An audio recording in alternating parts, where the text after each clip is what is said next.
Bienvenido a este lab de filosofía Wyckoff, del entendimiento del mercado a través de la acción del precio y del volumen. Pero antes de entrar en materia, me gustaría señalar por qué para mí la filosofía Wyckoff supuso un antes y un después en mi trading.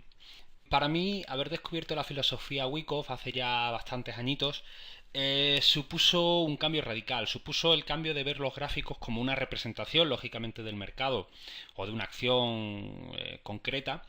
y entenderla como el resultado de lo que podía pasar en el conjunto de la economía o en el conjunto de lo que afectaba a esa acción, a interpretarlo un poco más allá, como el resultado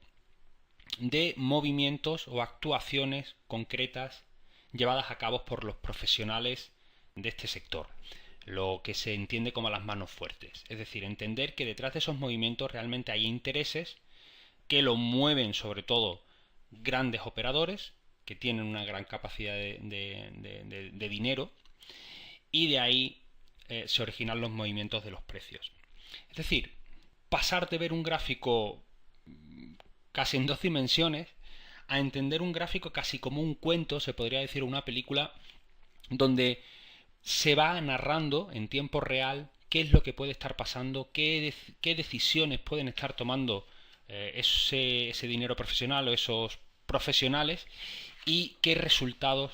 podrían provocar y qué movimientos podrían provocar en los mercados. Vamos a ver, Wyckoff evidentemente no es el santo grial. El santo grial ya sabemos que no existe en el trading,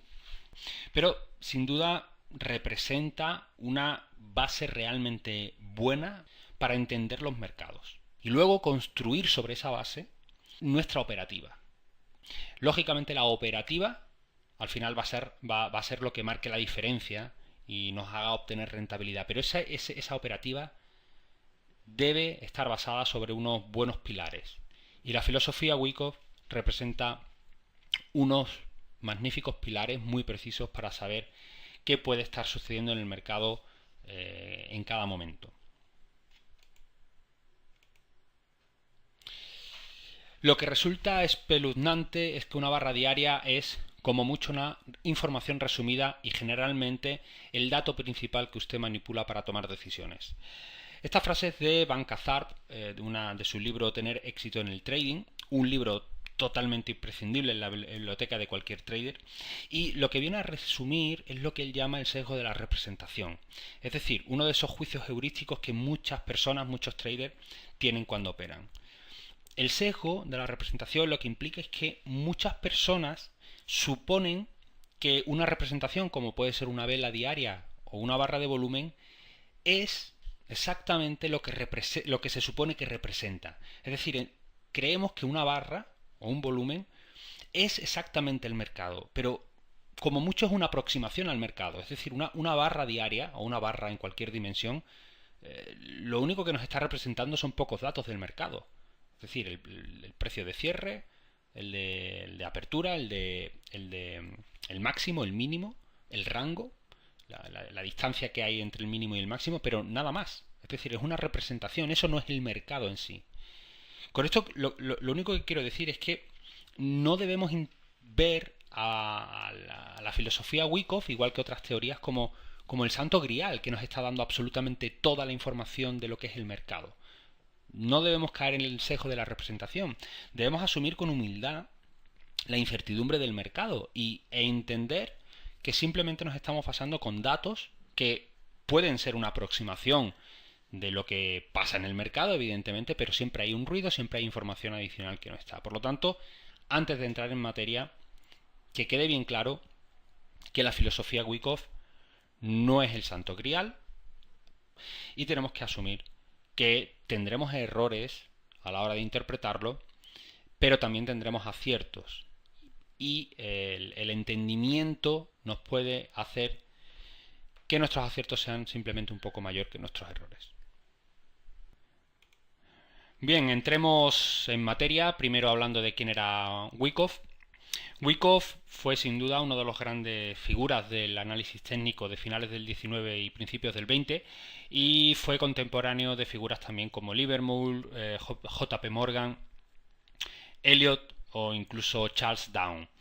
Fue realmente un tipo muy precoz en el trading porque ya con 15 años trabajaba como stock runner, es decir, apuntando y llevando las órdenes de los clientes,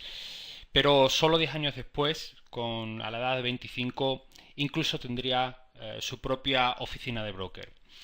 En 1907 y solo con 34 años, incluso comenzó una edición mensual de un magazine en Wall Street, Magazine of Wall Street, en 1907. Bueno, una edición que años después incluso llegaría a las 200.000 unidades en cada tirada. En 1908 escribió un libro que se llama The Richard Wyckoff Method of Trading and Investing in Stocks, pero también tiene otros en inglés todos, no tienen traducción al español, como How I Trade and Invest in Stocks and Bonds, que fue en 1922. Pero sin duda, más que Wyckoff, podemos hablar de Tom Williams como la persona que a nuestro tiempo ha traído las ideas de Wyckoff de una manera facilitada. Tom Williams es quien realmente difunde esta filosofía a través de su web tradeguider.com, que ofrece cursos que lo definen bajo el volumen spread analysis, el VSA, el estudio del rango del volumen y de la acción del precio, pero que en el fondo lo que aplica es la filosofía Wyckoff. Tom Williams trabajó durante muchos años en Los Ángeles, durante 12 años en un sindicato de traders, por lo tanto trabajó en la parte de los profesionales. Allí aplicaba la filosofía de Wyckoff en su operativa, en la que ellos utilizaban, y años después crea esta academia de formación, crea un software que se llama Trade Guider, que lo que hace el software es avisar de una manera automática de esas posibles señales, esas posibles pistas del dinero profesional, y facilita lo que es la operativa con la filosofía Wyckoff. Al final del aula hemos colocado en la sección de enlaces los principales enlaces a Tom Williams, a Trade Guider, pero quería destacar sobre todo uno, y a sus principales libros de Richard Wyckoff, pero quería destacar uno que es el Wyckoff Stock Market Institute, que es este que tenemos aquí abajo, que es sin duda donde está la materia prima de la filosofía Wyckoff. Aquí residen una serie de artículos gratuitos que también se han puesto en el aula, que se encuentran en la sección de recursos, con una traducción realizada por mí de los principales, del 80% de esos artículos, y ahí es donde reside la materia prima de la filosofía Wyckoff. Es una web que se debe tener conveniente leer esos artículos en inglés, y si se tiene la capacidad de leerlos en inglés y no está la traducción para intentar facilitarlo, porque ahí es donde está la materia prima de todo lo que vamos a explicar en estos vídeos, de toda la esencia de esta manera de entender los mercados. Así que nada más, terminamos con esta introducción sobre el lab de Wyckoff. Les invitamos a que empiecen a ver los vídeos, que revisen los artículos, la traducción, y que se adentren desde luego en esta filosofía de entender los mercados, porque resulta, o por lo menos a mí resultó para mí, una pieza clave en la mejora de mi operativa. Nada más, muchas gracias.